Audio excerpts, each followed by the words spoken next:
So, welcome, William. Welcome, welcome. It's great to be with you, Nicholas. It's really good. We've traveled the world together, working with senior executives We have, for the yes. best part of 30 years, actually. Yeah. And we've each evolved enormously during that time. And you are a master poet, a master um, user of language.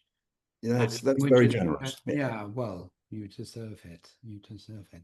I've seen the impact of your poems in the room, and I fully intend that we have the privilege of hearing some of your poems Great, during the meeting, great. and Yeah. that people will be exposed to the richness Mm. of writing. So I thought I would, as always, we've agreed not to have too much agenda. Yeah. And I want to introduce two initial frameworks and then let's riff with those. Sure.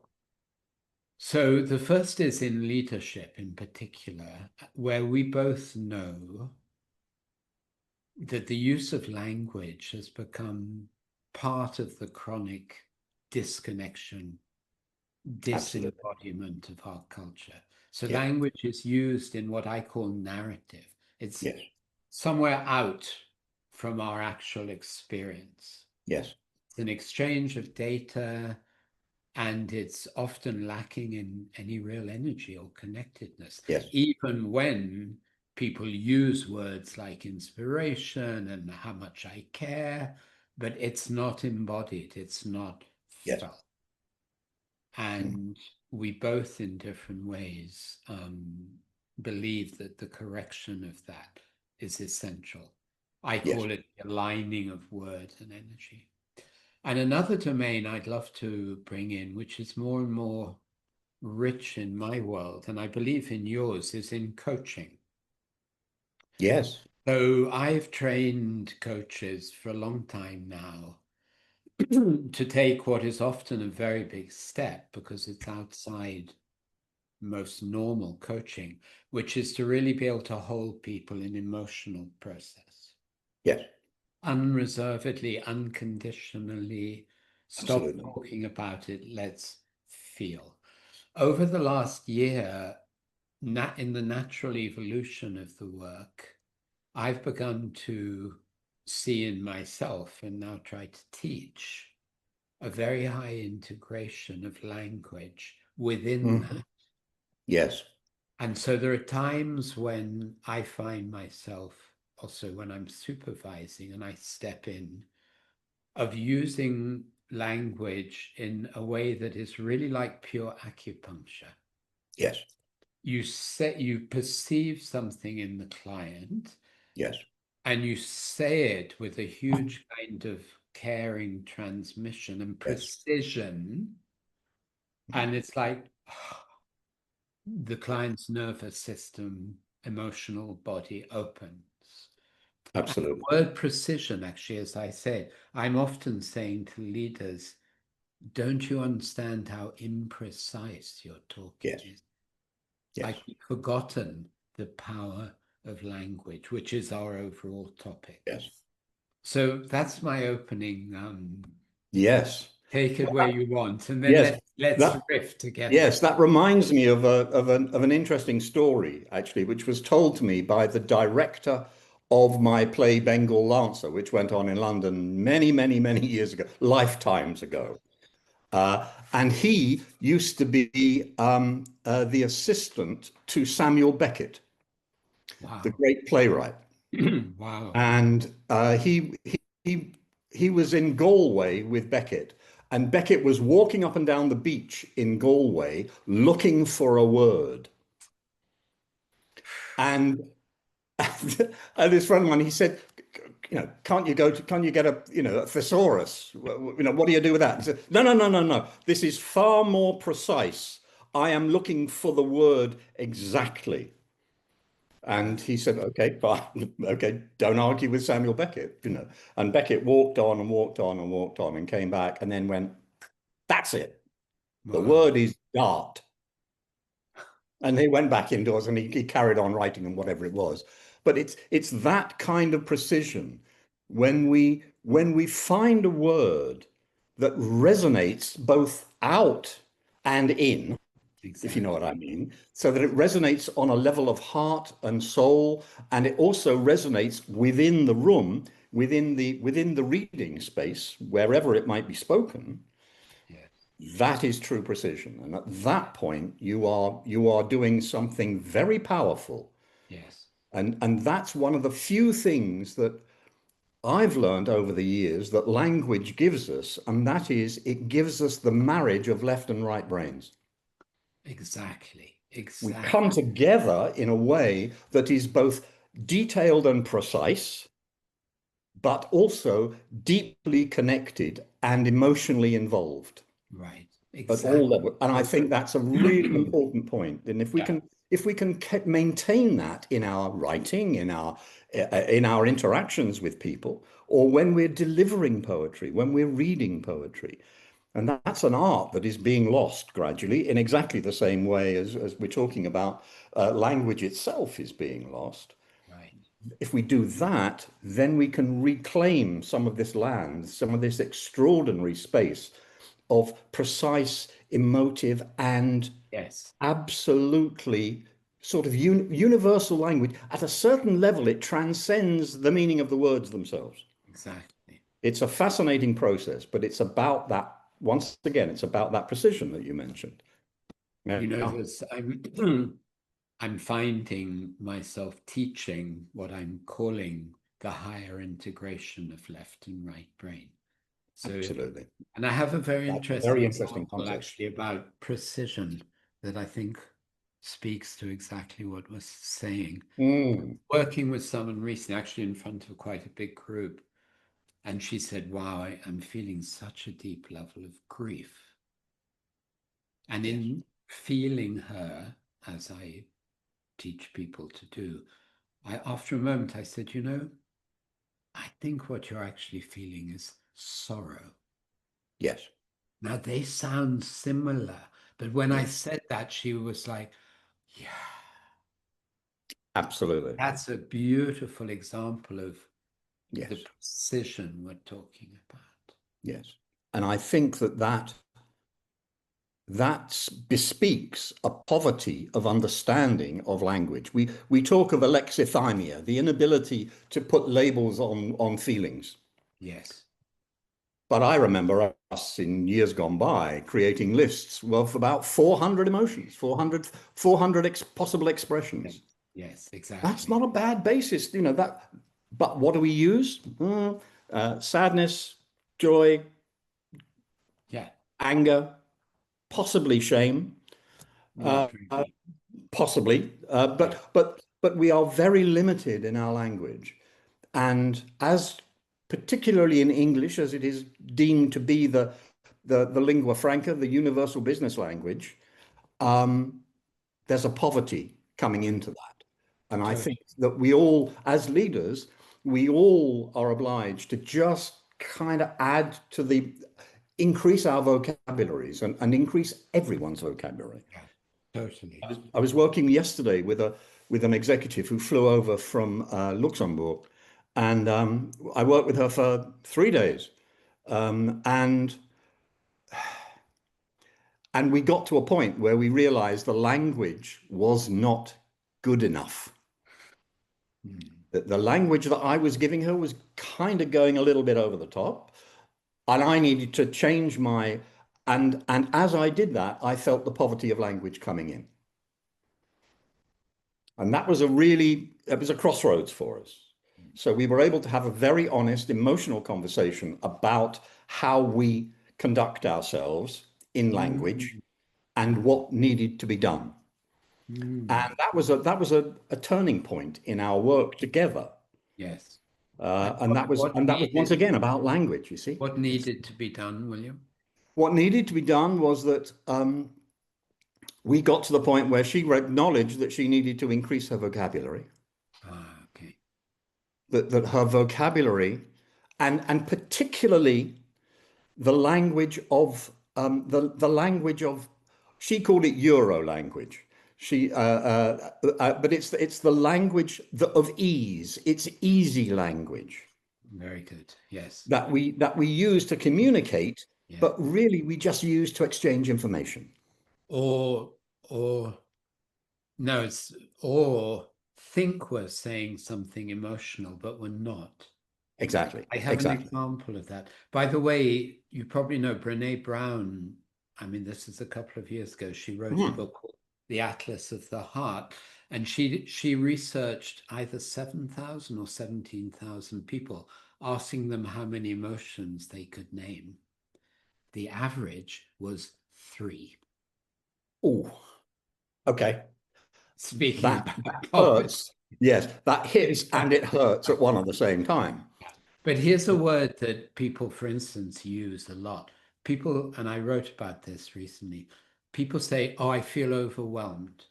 And it's assumed that we know what that means. I'm very often saying to people, it's just a minute, what do you really mean by that? Yes, yes.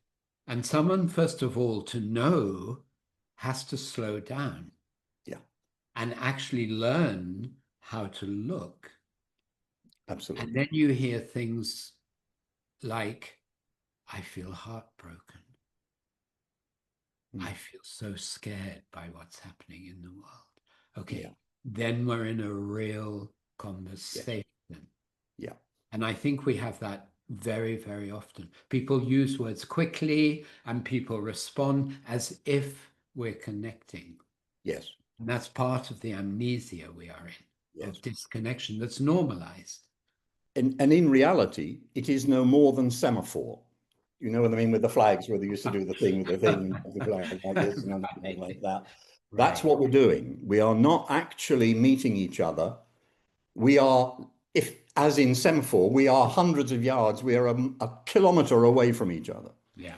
And I think that's an image that we could carry is when we are speaking to people, how close are we actually to them?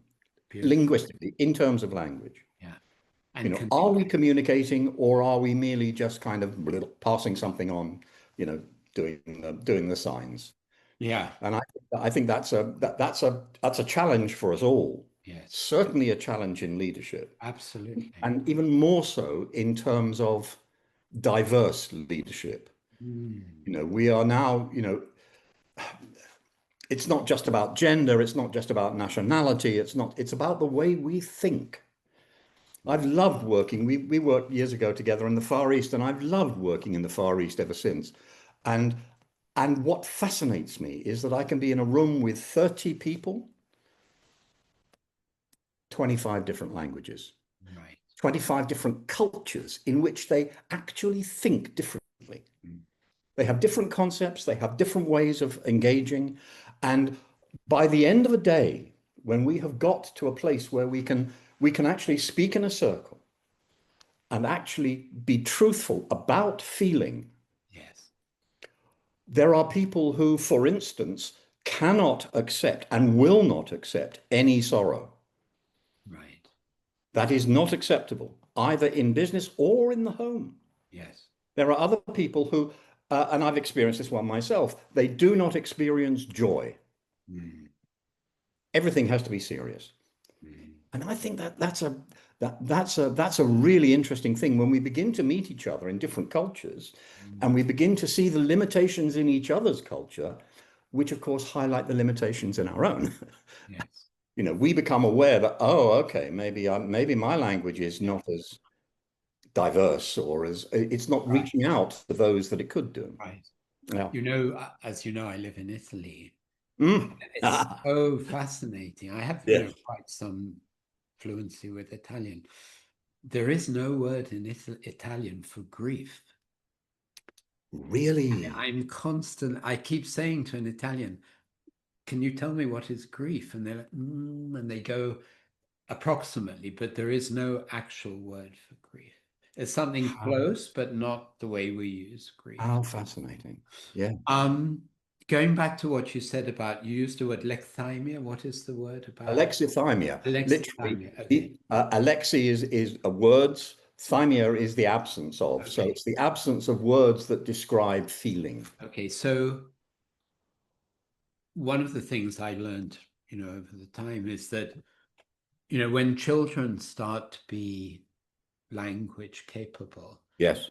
and they're in an emotional state, and you as an adult offer them words. You say, Yeah. like, are you frightened? No. You say, are you sad?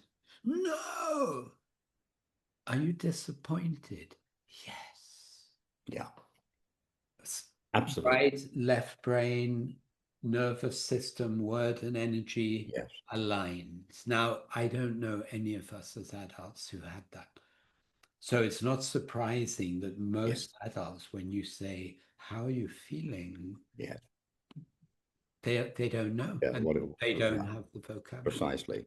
And at best, they will make a stab at it. Yeah, They will. but it'll be narrative, what I call narrative. It's not Yes. connected. I think this is. Absolutely. That's very And true. I'd love to hear one of your poems in a moment. But the other thing Mm. that's been in my mind is, I think it was in a Peter Brook book.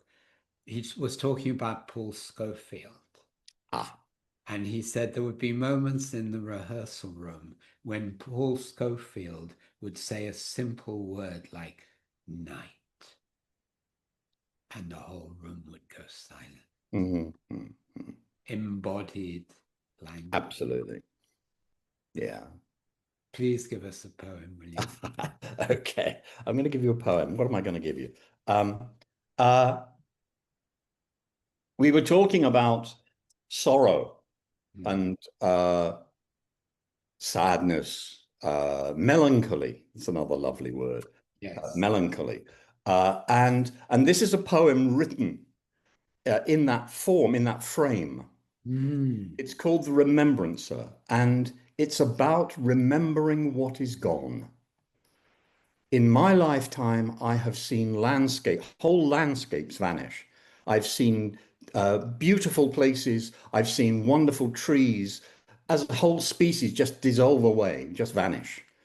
And this is a way, sometimes in poetry, we can create a very tight form of rhyming that actually compresses a thought and an idea. And this is about my reaction to those losses. So here we are. It's called The Remembrancer. I have squandered my time wrapped in riches, in thrall to all that was fake, given way to those constant itches that soothe the wound yet feed the ache. And I had all but forgotten how the loss of a childhood could make a boy swear on a fallen bough that he would remember, that he'd make good. I would give all my time and my riches for a slow green day in that wood, and pay no more heed to the wishes of those who always take more than they should. And the wood in its calm would forgive me, and I would not be so alone, for the elm and the ash would remember me and hold me when I came home. Wow. We have all. William, you introduced me to the tradition of reading poems twice. Okay. I mean, Good point. This Yes. already reverberates Okay. my whole body. So please, one more time. The Remembrancer. I have squandered my time wrapped in riches, in thrall to all that was fake, given way to those constant itches that soothe the wound yet feed the ache. And I had all but forgotten how the loss of a childhood could make a boy swear on a fallen bough that he would remember, that he'd make good. I would give all my time and my riches for a slow green day in that wood, and pay no more heed to the wishes of those who always take more than they should. And the wood in its calm would forgive me, and I would not be so alone, for the elm and the ash would remember me and hold me when I came home. Wow. Wow. You see, that opened my whole emotional, physical body. It was already quite open, but it's more. I absolutely get it. I So absolutely understand. beautiful. And that's where the form of poetry, Mm. and by that I think we're talking about the music of poetry, that carries something into us. It's very psychoactive. The reverberation and the resonance and the music of poetry is highly psychoactive. It's like a chant. It's the Mm. same source. Mm. And what it does is it carries a poem into the heart Yes. Yes. in a way that prose, for all its passion and all its meaning, sometimes can't manage. It just kind of Right. Yes. No, um, listen, that makes total sense. And obviously, you and I have long worked with mm, Shakespeare as well, where that's, yes, exactly. and So we that, used to yeah, find that, Far East, whatever culture we were in, when we would speak lines of Shakespeare, people yes, loved it, even if the language was not fully yeah. understood. When But I my question then is, yes, let's talk for a moment then. mm, You used a beautiful word, psychoactive.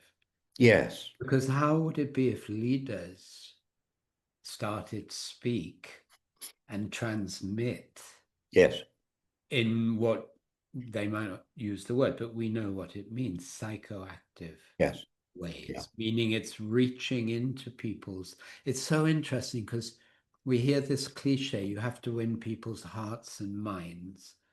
mm, And then people speak just from the mind and yeah, wonder why we're not reaching people's hearts. exactly, exactly.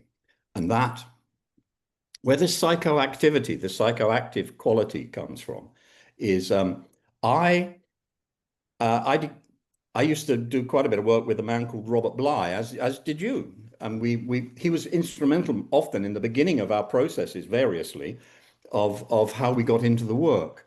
Hmm. And he used to sometimes read 6 poems. You were talking about grief and Right. people not having the word grief available to them. He would read a poem about a friend or by a friend who had just passed, who had just died. He would then read another poem, another grief poem, and he would read another poem and another poem and another poem. 6 poems in a row, at the end of which an entire room full of men who were, what are we going to do about that? Entire room of men were deeply in grief. Hmm. Grief, not sorrow, not this, that, and the other, but the purging of grief. Hmm.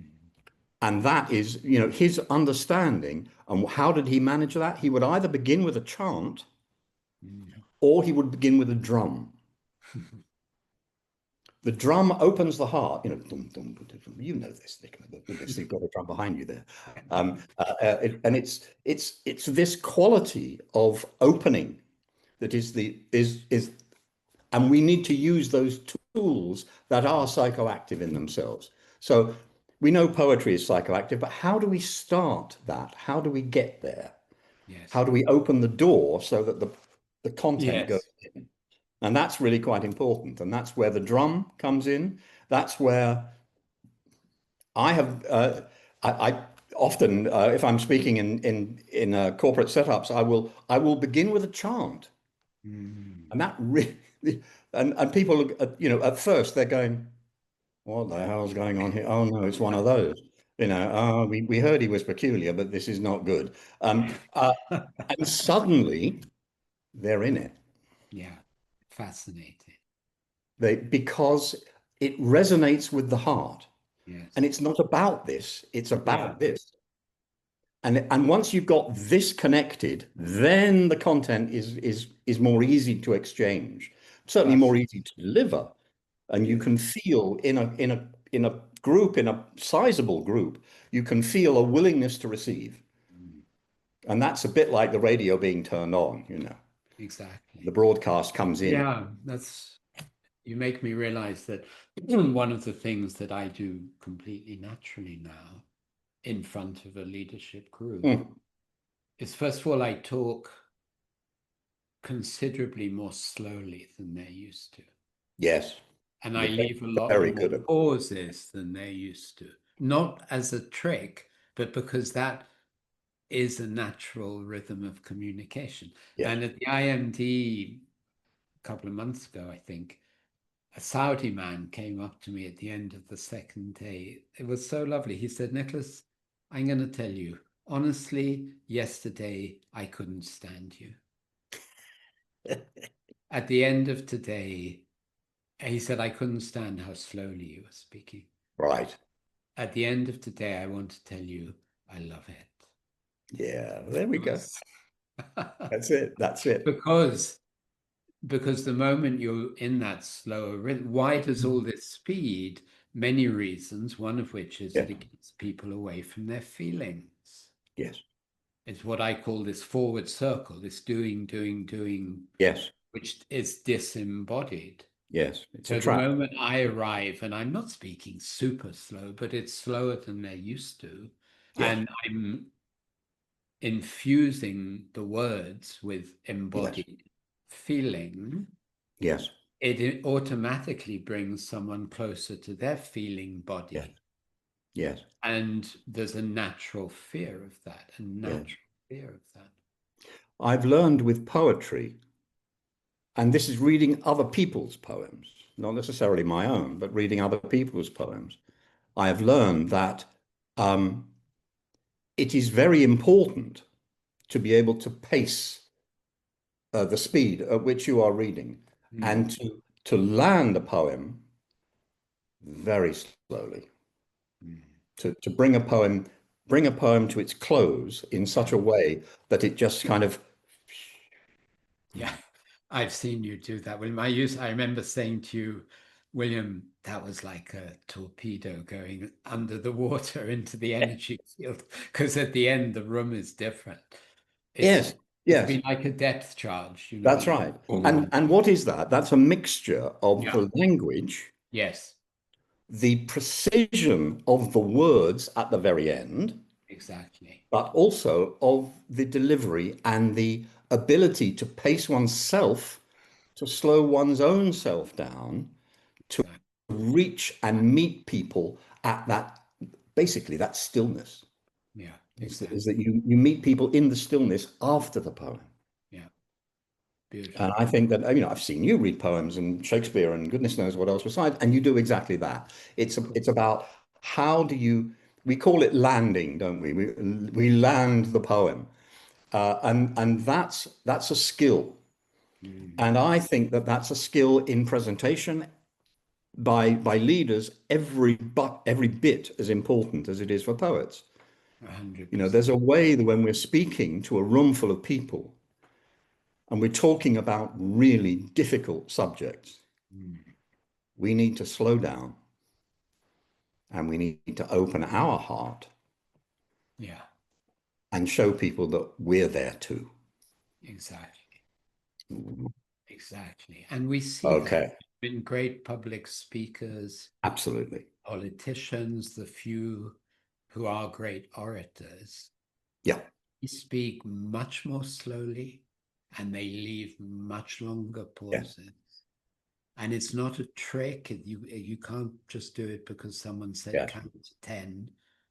It's because you're landed in the essence of your being. Yes.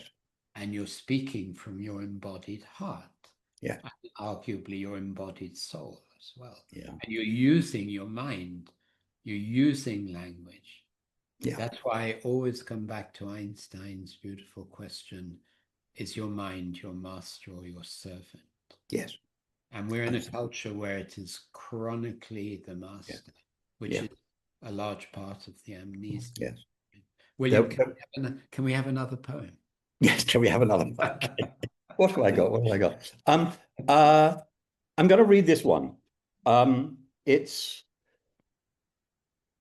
without getting over dramatic. I went through a very difficult period about 18 months ago. I have had heart failure, and I underwent a huge open heart operation for 9.5 hours, 4 operations, one after the other, in actual fact. And I was told by the surgeons that my percentage in favor of coming through was pretty low. They were very honest with me, and they sort of effectively they were telling me between the lines, they were telling me to get my affairs in order. Wow. So I had a very beautiful farewell with my wife. Not a farewell, but she acknowledged that should I choose to let go, is the way she described it. I think it was rather beautiful. Should I choose to let go, she would completely understand. So I went down to this operation fully expecting not to come back. Truth to tell, here's the poem that I wrote. This is the first poem I wrote quite a long while afterwards, because I couldn't find the words, and too much in my system still. By So the way, William, yes, I think you know, but that day you were in surgery, I was out in nature in a very yeah, particular spot with the yeah, trees, yeah. holding you So, in every way I could. so this is the poem about that. It mentions a Welsh saint called Milangell. Mm. Just in passing, she created the miracle of the hare that hides within. A hare ran and hiding from the hunters, hid in her skirt, and she refused to allow the hunters anywhere near it, and she became a saint, and so on and so forth. So that's just a mention of that. So the poem is called Of Hares, Grace, and the Miraculous. If you'd asked me before what miracles were, I'd have said something easy about some saint who'd outfox the godless or heal the multitude, a grisly medieval triumph over torture, or better yet, Melangech, who hid the hunted hare beneath the folds of her hermit's kirtle, denying the prince's customary quarry, the saintly abbess who saved the hare within, a single act of grace in a world of cruelty. But that would be borrowed, no lived experience. The truth with marvels is always more complex than the mythic wrappings that come later. Mine was delayed, or rather its realization. Lying alone in a cardiac ward, surrounded by sick and terrified men who were on their way into an operation that I already had somehow survived, despite accepting death, a year of farewells, and the low expectations of my surgeons. But there I was, landed by a miracle that had happened to me without my knowing, that only later became apparent. A wise woman had held my heart in her hands, whilst others took jewels from it and cleaned them. A man walked out into a wood I loved and bent his thought through the trees towards me. Another had sat for 9 long hours meditating upon an old friend's well-being. Others had broken their day with a kindness to spare a thought and think on me. Candles were lit from the spay to the why, prayers were said and hopes expressed, all without me being aware. A wonder that I, who could barely care for myself, had been held by a wondrous web of caring, supported while my life hung in the balance, buoyed up, cherished, redeemed by love.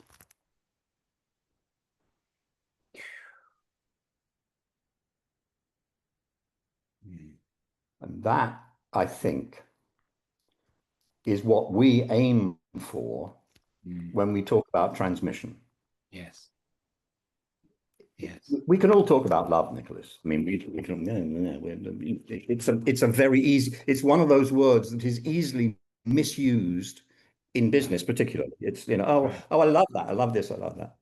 Yes. The Yes. expression of love, shown, not told, but shown, that's a form of transition where we can get these Transmission. horribly Transmission. simplified ideas. Yes, exactly. We can deliver that to each other, and I think that's a gift that we have at our disposal, and as yet not that many people use it. So I think there's a learning to be had, but there's also an immense possibility. There are cultures where poetry is still read amongst people. I remember being in Iran many years ago, 30 odd years ago. I remember being in Iran and meeting a dervish, a poet and storyteller, who was fully dressed and so on and so forth, and used to give everyone a little sweetie, everyone a little peppermint actually, and he used to give that to them, and then he would read them a poem, and then he'd move on to the next table or the next person or the next whatever. But that's a culture. That's a whole cultural thing. Yes. And the way people receive poems is absolutely wonderful. In Pakistan, for instance, in Urdu, in an Urdu poetry reading, I went to one Urdu poetry reading where where the compere would make fun of every single poet. And he'd say, and now Mr. Khan is going to read one of his terrible poems. And, oh, okay. But then the guy would read the poem, and in the middle of the poem, the audience would start cheering him on. Shabash, shabash, fantastic, this is so good. And people they're in the poem and they're enjoying the poem. So all our different cultures, we all have different ways of delivering and reading a poem. Right. We have a natural seriousness around poetry. It's sort of almost exalted. We can do both ends. You know, we can be jovial, we can be open-hearted, we can be very different in the way we deliver poetry. But I think it's once again, it's a very useful tool, as useful as narrative. Well, do you remember? I'm sure you do, because I don't know, 20 years ago, we worked with a group of CEOs from one of the major banks, global banks, but we were in Hong Kong. It was a wonderful group. They'd come from all around the world. Yes, lovely. And of course, poetry, you introduced poetry writing during the program. Yes. And we subsequently learned that I think that every Monday morning thereafter, for quite some months, they all sent each other a poem. Yeah. So I spoke to one who said that afterward, he always spent a morning, first thing in the morning, he would always spend writing a haiku. He would write a 3-line poem. And they were exchanging haiku backwards and forwards. 12 national CEOs of a big bank. And I just thought that was wonderful. Now, many of them were sinologists. Many of them had a deep understanding of Chinese culture. Okay. And Chinese culture has a very particular and interesting relationship with poetry. I don't know whether you know, when we were teaching there in Hong Kong, I used to go to a place every time, a place called the Man Mo Temple, which is a Taoist temple. And they have shrines in the temple, one of which is to poetry, and the other of which is to the civil service. Why is that? They're both together. They're next to each other. Why is that? Because in ancient China, and for all I know, this may still be true, but in ancient China, for you to pass into the civil service, you had to be able to write a universally acceptable poem. Good Lord. Not just a nice little thing that you did in the morning, but you had to be able to write something that landed with those people that you would be interacting with. Now, isn't that an interesting way? That was a Chinese, that's a Taoist, there's a temple to it, you know, there's an acknowledgement that this was so important. And the greatest poets of China were very often civil servants. Yes, amazing. And I'm thinking of certain leaders, really global figures, one or two of whom I know every morning read poetry to themselves. Yes. Yeah. Fascinating. Absolutely. Wow. Gosh. It's a rich field, isn't it? It's a very rich field. There was something else I wanted to say. I've forgotten it.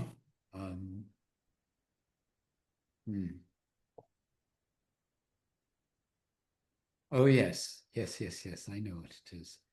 How often very senior leaders have this artistic side. Yes. It may or may not be public. Like one of great example is the man who wrote forward to my book, who's in charge of over 150,000 people. He is a publicly recognized blues guitarist. And somehow, with 35 hospitals and goodness knows how many things he's managing, he makes albums. Yes. In fact, this week, he's in London recording at Abbey Road Studios. Really? How I mean, this wonderful. is incredible. But I'm Great. also remembering I had the privilege of a long time ago working with the permanent secretaries, Mm. the most senior civil servants. Yes. We were at dinner and I was in front of this, I would have described him as the most kind of upright, traditional Englishman imaginable. Yeah. And halfway through our conversation, he says, by the way, I run a website for the Grateful Dead. I almost fell off my chair. I was like, what? That's Okay. lovely. That's Okay, I wonderful. see. Yes. I see. So you have this whole other part of your Mm. soul that is Yes. very active. Yes. Fascinating. Fascinating. Many years ago, I was working at Oxford uh, um, with a group of they were the leadership team of a government agency. You don't need to go into what, but the chief the chief executive was under horrible and very public pressure from the then government, and basically being blamed for a whole load of things that they had caused. It was one of those sacrificial moments. Yes. And I was doing a poetry session with them at the end, and I said to him, "Look, you don't need to do this. I understand. I realize that you're in a very difficult hole, and you're very welcome to do this, and it would be wonderful if you can join us. But don't feel obliged. If you need to take time out, please do." And he said, "Oh no, I'm okay. I'm well prepared. I can take whatever comes." And I said, "Oh, that's interesting." He said, I write poetry." I said, "Oh, interesting." He said, "I also, I'm a carpenter." I said, "I beg your pardon." He said, "I make cabinets. I'm a cabinet maker. I make very precisely pieces of furniture." And we were talking about Japanese saws, the particular tools that you use that can cut without leaving any kerf, they call it, the raggedy bits at the edges. And he was, well, as he spoke about this, he was transported by the pleasure and the joy and the fulfillment of making a box, as he was describing it. And there he was with the government here and the government there and ministers here and everyone there and the press making his life a misery, we thought.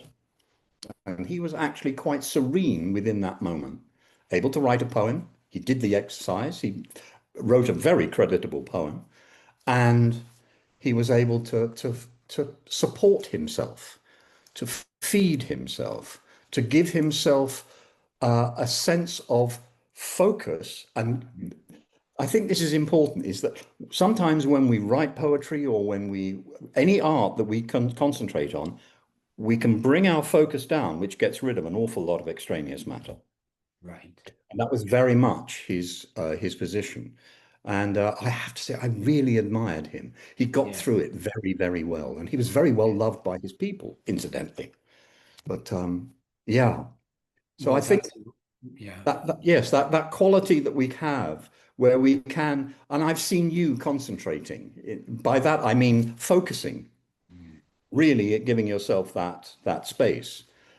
And that, I think, that's a real gift that you give yourself. And of course, you're able to then pass it on to other people. Absolutely.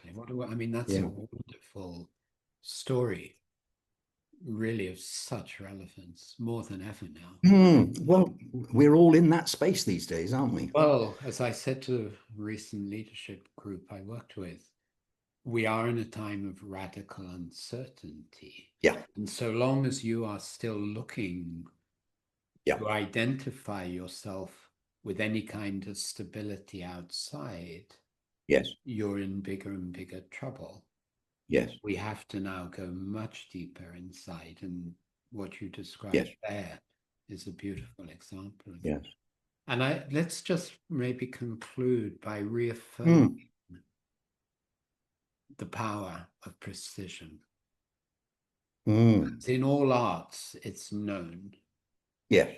There is no art that has a high transmission without absolute precision. Yes. I mean, I'm deep into music more than poetry in a way. So Sure. nowhere is that more true. You know, I think of someone like John Coltrane. Yes.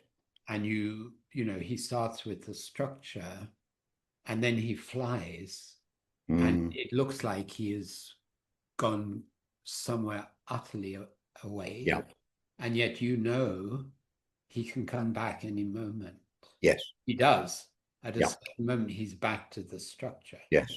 Yeah. Same with rhythm. Yeah. When I was in Africa learning to play the drum, and I would be the metronome for my teacher in these huge ceremonies, and he would be doing wild improvisation so that women could go into trance, and I would be the metronome. And if I went even like a millimeter, he'd turn and glare at me. He Yes. needed that I precision. get that. Yeah. And it's true in every possible way. And this is Yes. also our call with spoken language, even as much as poetry, that we're inviting leaders, coaches, Yes. to let go of the abstract way of speaking. Yes. Mean what you say, Yes. embody what you say, and remember that every word is a very particular frequency. Yes. Grief and sorrow are not the same. They Yes. are lived experiences that are different. Yeah.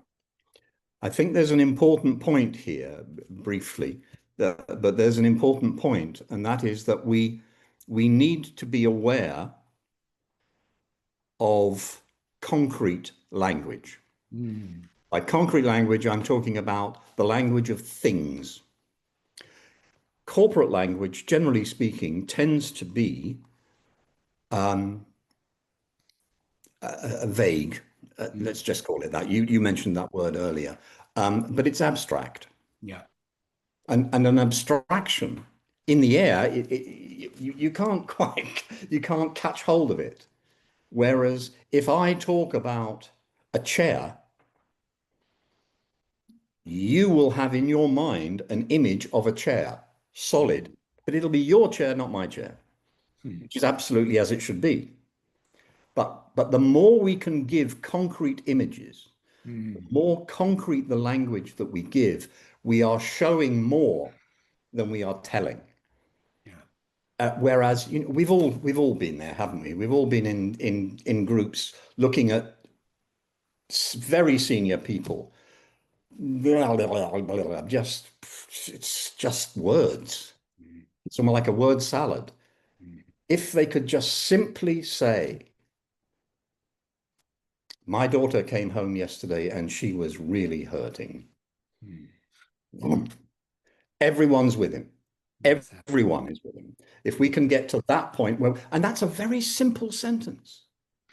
It doesn't have to be Shakespeare. It doesn't have to be Keats. It doesn't have to be Dufour. It doesn't have to be Confucius. It doesn't have to be anyone. It is as simple as it can be, but it's concrete. And I think that that is the way that if we can use that in our daily language, as we communicate in a meeting, for instance, what can I say that is solid, that people can imagine?